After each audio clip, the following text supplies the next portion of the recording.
पल्लों से पाठ 14 जिसे लिखा है रविन्द्रनाथ टैगोर जी ने और पाठ का नाम है भिखारी। हमने इससे पहले की कक्षा में पढ़ा कि इस कहानी की जो मुख्य पात्र एक अंधी स्त्री है जो मंदिर की सीढ़ियों पर भीख मांगने का काम करती है। उसे कहीं से पड़ा हुआ एक बच्चा मिल जाता है जिसे वह 5 वर्ष पूर्व अपने घर लेकर आती है, उसका पालन पोषण करती है और उसे बहुत ज़्यादा प्यार करती है और कुछ पैसों को वह क्या करती है, बचा के रखती है एक मिट्टी की हांडी में। तो जब वह मिट्टी की हांडी भर जाती है तब वह उन पैसों को जमा कराने बनारस के सेठ के पास जाती है जो क्या होते हैं, जो बहुत ही देवभक्त होते हैं। उनका नाम बनारसी दास रहता है और वह धर्मात्मा पुरुष के पास वह क्या करती है, अपनी जमा की हुई राशि सौंप देती है। कहती है मैं अंधी स्त्री हूँ, मैं इस धन की देखभाल नहीं कर सकती और उसको सौंप कर फिर वह आराम से रहने लगती है। परंतु उसको सौंपने के बाद 2 वर्ष बाद उसके उसी बेटे का तबीयत खराब हो जाता है, जैसे वह कहीं से ले आई होती है, जो कहीं से उसे पड़ा हुआ मिला रहता है। तो उसे डॉक्टर को दिखाने के लिए, उसके इलाज के लिए वह जाती है, उनसे कुछ 5-10 रुपए मांगती, परंतु सेठ बनारसी दास नहीं देते और मानवीय संवेदनाओं का कत्ल करते हुए वह क्या कहते कि तुम अब स्वयं जाओगी मेरे घर से या मैं नौकरों को बुलवाकर तुम्हें बाहर निकलवाऊं। उसके बाद जो अंधी स्त्री होती है वह सेठ को क्या करती है, दुआ देकर निकलती है, बद्दुआ। वह सेठ को दुआ देते हुए सेठ के घर से निकलती है, कहती है जाइए सेठ जी, ईश्वर आपको बहुत दे, आपको बहुत दे। और ऐसा कहकर वह लाठी टेकती हुई अपनी झोपड़ी की तरफ चल देती। ठीक, तो आइए हमने पिछली कक्षा में यहाँ तक पढ़ा था, इसके आगे हम आज फिर से इस पाठ के आगे के जो शेष बचे हुए हिस्से हैं उसका अध्ययन करते हैं। लेखक आगे लिखता है, यह आशीष न थी बल्कि एक दुखिया का शाप था। लेखक ने क्या लिखा, यह आशीष नहीं था, बुढ़िया ने यह आशीष नहीं दिया, उसके अंदर से बहुत ज्यादा, बूढ़ी स्त्री के अंदर बहुत ज्यादा दर्द था जिसकी वजह से वह आशीष जो दे रही थी सेठ को, वह आशीर्वाद न होकर एक प्रकार से क्या था, उस सेठ के लिए वो श्राप था। बच्चे की दशा बिगड़ती गई और बच्चा जो था बहुत ज्यादा वो श्राप देती है, एक तरह मतलब वो रोते हुए निकलती है सेठ के घर से और इधर बुढ़िया का बच्चा जो था वो बहुत ही ज्यादा बीमार होता जाता है। एक दिन उसकी अवस्था बड़ी चिंताजनक हो गई, यानी बहुत ज्यादा बीमार पड़ गया क्योंकि इलाज कराने के लिए तो पैसे थे नहीं। बूढ़ी पूरे पैसे जमा करके सेठ के यहाँ जमा कर देती है, तो और सेठ ने उसको पैसे दिए नहीं और क्या होता है, इस तरह से जो बच्चे की जान होती है वो खतरे में पड़ जाती है। उसके जीवन से अंधी भी निराश हो गई। अब अंधी स्त्री जो रहती है वह भी निराश हो जाती है कि उसका बच्चा जो है अब पता नहीं बचेगा या नहीं बचेगा। सेठ जी के अनुचित व्यवहार पर रह रहकर उसे क्रोध आता था, उसको रह रहकर बहुत ही ज्यादा गुस्सा आता था कि मैंने अपना पैसा जमा किया हुआ था, उस पैसे में से उसने मुझे सेठ ने 5-10 रुपए भी नहीं दिए।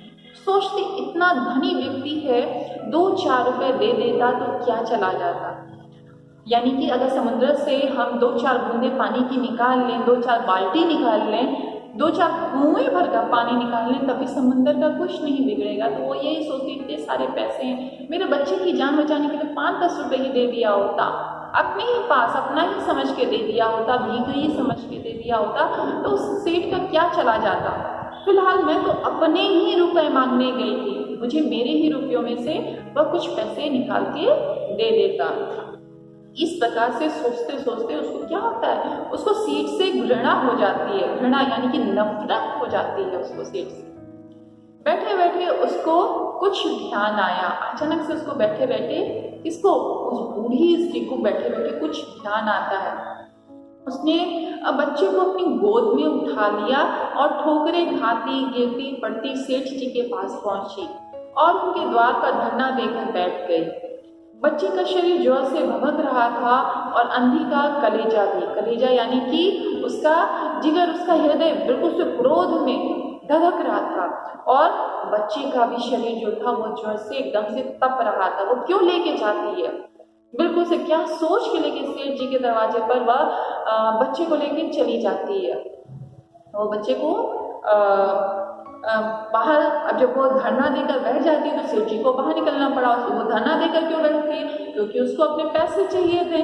इस प्रकार से तब सेठ जी जो होते हैं वो बाहर आते हैं। सेठ जी बाहर पधारे, देखते ही पहचान गए। बच्चे को देखकर उन्हें बहुत आश्चर्य हुआ कि उसकी सूरत उनके मोहन से मिलती जुलती है।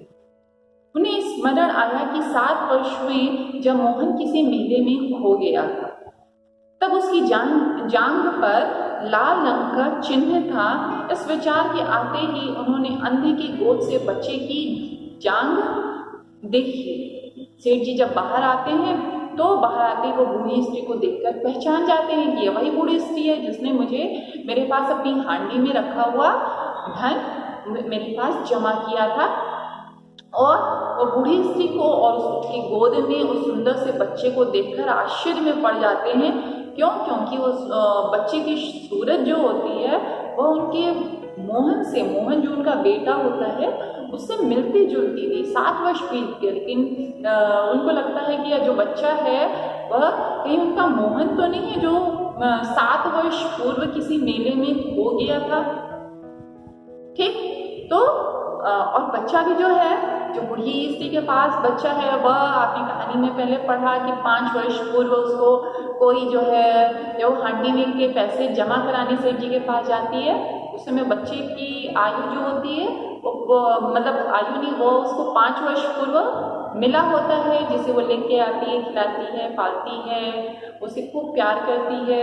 और 2 वर्ष हो जाते हैं उसके बाद हांडी के पैसे को जमा किए हुए, तो कहती है सेठ जी से मैं अपने बच्चों के लिए कुछ बचा के रख रही हूँ। तो इस प्रकार से इस पात्र के भी 7 वर्ष हो गए, है ना। तो क्या कहती है कि बच्चे की, अब वो क्या कहता है कि जो सेठ होता है बूढ़ी स्त्री के हाथ में गोद में जो बच्चा होता है और उसके जांघ को देखने लगता है, क्योंकि उसके मोहन के जांघ पर एक लाल रंग का चिन्ह था।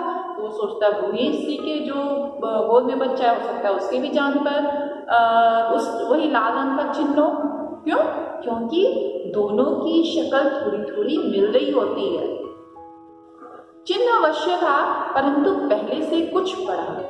यहाँ पे लेखक क्या लिखता है, चिन्ह जरूर था, अर्थात वो लालन का निशान था जरूर, लेकिन वो तो 7 वर्ष पूर्व की बात है ना, तब निशान छोटा था और अब निशान बड़ा हो गया। चिन्ह जरूर था परंतु क्या है, कुछ बड़ा। उनको विश्वास हो गया कि बच्चा उन्हीं का था। सेठ को इस बात का भरोसा हो गया कि बच्चा ये जो है वह मोहन ही है, अर्थात उन्हीं का बच्चा है। उन्होंने तुरंत उसको छीनकर अपने कलेजे से चिपटा, बिल्कुल से उसको लेकर अपने गले से वो क्या करते हैं, लगा लेते हैं।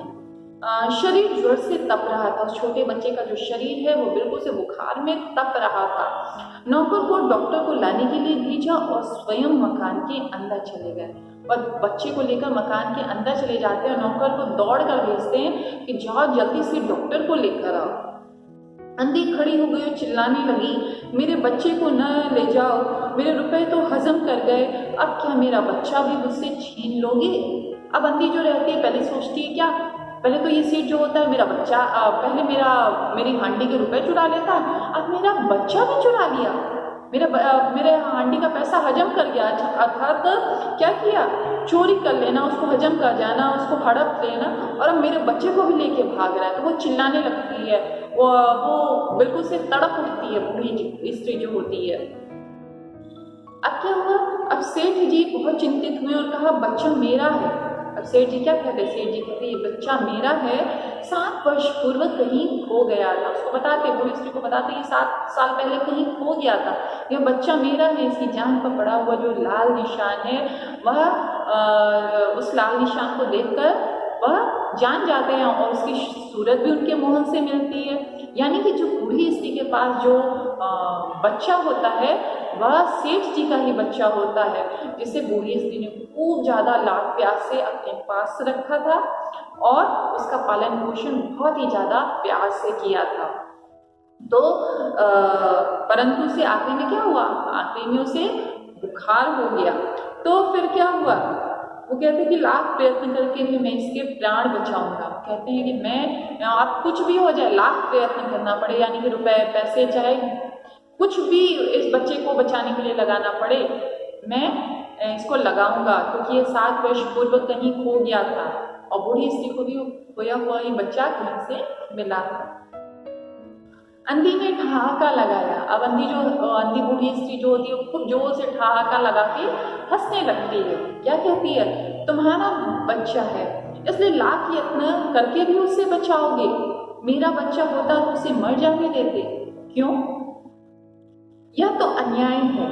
इतने दिनों तक खून पसीना एक करके उसको पाला है, मैं उसको अपने हाथ से नहीं जाने दूंगी। बूढ़ी स्त्री जो रहती है वो खूब ठहाका लगाकर हंसती है, कहती तुम्हारा बच्चा है तो इसके लिए लाख प्रयत्न करोगे, मेरा बच्चा है और मैं अपने ही बच्चे के लिए अपना ही पैसा मांग रही थी तो तुमने नहीं दिया। अरे तुम्हारा बच्चा है तो उसकी जान की कीमत है, हमारा बच्चा है तो उसकी जान की कीमत नहीं है। बच्चा किसी का भी बच्चा है, संवेदना किसी भी बच्चे के लिए, बच्चे तो बच्चे होते हैं। अर्थात यहाँ से हमको क्या समझ में आता है कि इंसान कितना स्वार्थी हो जाता है। जब उसको अपना स्वार्थ नजर आता है तब वो उसके लिए सब सारे प्रयत्न करने लगता है, और वहीं दूसरे का बच्चा हो तो उसका हृदय जो है वो कठोर हो जाता है, वो उसकी तरफ ध्यान ही नहीं देता। और बूढ़ी स्त्री क्या कहती है, चिल्ला चिल्ला के कहती है मैंने इस बच्चे को दिन रात एक करके पाला है, मैं इस बच्चे को अपने हाथ से नहीं जाने दूंगी। फिर आगे पढ़ते हैं, सेठ जी की अजीब दशा थी। सेठ जी एकदम परेशान हो जाते हैं, उनकी दशा अजीब हो जाती है। क्यों? क्योंकि इस बच्चे को बचाने के लिए वो पैसे ही नहीं दे रहे होते उस बूढ़ी स्त्री को। और वो बूढ़ी स्त्री जो होती है वो क्या करती है, वह उनके बच्चे को बचाने के लिए अर्थात दूसरे के बच्चे को उसने पाला पोसा, उस बच्चे के लिए वो पैसे इकट्ठे करती है। और सेठ जिसके पास इतना धन है वह अपने ही धन में से सोचकर, दान के ही माध्यम से सोचकर उस बच्चे के लिए कुछ दे सकता, परंतु उसने नहीं दिया। कुछ सेठ जी की दशा अजीब थी, कुछ करते धरते नहीं बनता था। कुछ देर वहीं मौन खड़े रहे, फिर मकान के अंदर चले गए। अंधी कुछ समय तक खड़ी रोती रही, फिर वह भी अपनी झोपड़ी की ओर चल दी। दूसरे दिन प्रातःकाल प्रभु की कृपा हुई या दवा ने अपना जादू का सा प्रभाव दिखाया। मोहन का बुखार उतर गया। होश आने पर उसने आंखें खोली तो सर्वप्रथम शब्द उसकी जबान से निकला, माँ। अब यहाँ पे लेखक क्या बताना चाहता है? अब यहाँ लेखक यह बताता है कि बच्चा जो रहता है वह एक चमत्कार हो जाता है। अगली सुबह दवा के प्रभाव से या किसी की दुआ के प्रभाव से, या बूढ़ी स्त्री ने रात भर रोया और दुआ मांगी उस बच्चे के लिए, किस प्रभाव से? और उस बच्चे का बुखार खत्म हो जाता है, बुखार जो होता है वो उतर जाता है, और बच्चा दूसरे दिन सुबह सुबह अपनी आंखें खोलता है, और आँख खोलते ही वह किसे पुकारता है? वो उसी बूढ़ी अंधी जो फटे चिटे कपड़ों में मंदिर के पास भीख मांगती थी, और उसको पुकारता है, और पुकार कर क्या कहता है? माँ। ठीक, चारों ओर अपरिचित चेहरे देखकर उसने अपने नेत्र फिर बंद कर लिए। उस समय से उसका ज्वर फिर अधिक होना शुरू हो गया। अब जो बच्चा है वो होता है छोटा सा बच्चा है, और उसने अपने चारों 7 साल से तो उसने किसी को देखा नहीं था, न सेठ को देखा था, न उस मखमली बिस्तर पे वो सोया था। वो तो सिर्फ अपनी माँ को जानता था, वो उसके प्यार को महसूस किया था उसने। तो वो क्या करती है, वो बच्चा क्या होता है, फिर से अपने नेत्र डर के मारे बंद कर लेता है, और अपनी माँ की याद में वह उसके बुखार और दिन रात बढ़ने लगते हैं। ठीक, आइए आगे बढ़ते हैं। सहसा सेठ जी को अंधी का ध्यान आया। उन्होंने पिटन तैयार कर आई और बस्ती के बाहर अंधी की झोपड़ी पर पहुंचे। झोपड़ी बिना द्वार की थी। वे अंदर गए। सेठ जी जो है फिटन यानी कि अपनी घोड़ा गाड़ी को वह तैयार कराते हैं और क्या करते हैं, बस्ती के बाहर झोपड़ी में जहाँ पे वह बूढ़ी स्त्री रहती थी वहाँ जाते हैं, अपने बच्चे के प्यार में पागल होकर जाते। क्यों? क्योंकि वह बच्चा जो है उसका बुखार अब और ज़्यादा बढ़ रहा था। एक बार तो वह उतर गया परंतु फिर वह चढ़ने लगा और सेठ जी उस अंधी का ध्यान करके, क्यों? क्योंकि वो बच्चा अपनी माँ को पुकारा था, वो जो अम्मा थी वही अंधी स्त्री थी जिसने निश्चल भाव से उस बच्चे का पालन पोषण किया था। अगर उसके अंदर छल कपट होता तो अपने साथ साथ उस बच्चे से भी भीख मंगवाती और अपने पैसे को वो दुगना चौगुना बढ़ाने का प्रयास करती ना। क्यों? क्योंकि उस बच्चे को देखकर लोग ज़्यादा ही धन देते, ज़्यादा ही उसके ऊपर उसके पास जहाँ इतना धन हुआ एक आदमी की जगह वहाँ इतना धन होता, दो आदमी के जब कमाते तो ज़्यादा पैसा होता, दो आदमी भीख मांगते ज़्यादा पैसा होता। परंतु बुढ़िया ने क्या किया था? बुढ़िया ने निश्चल भाव से उस बच्चे की देखभाल की थी। तो बच्चों आज की क्लास में इतना ही हम शीश पढ़ेंगे। आपके अगले कक्षा अपनी मिस को दीजिए इजाजत। बाय।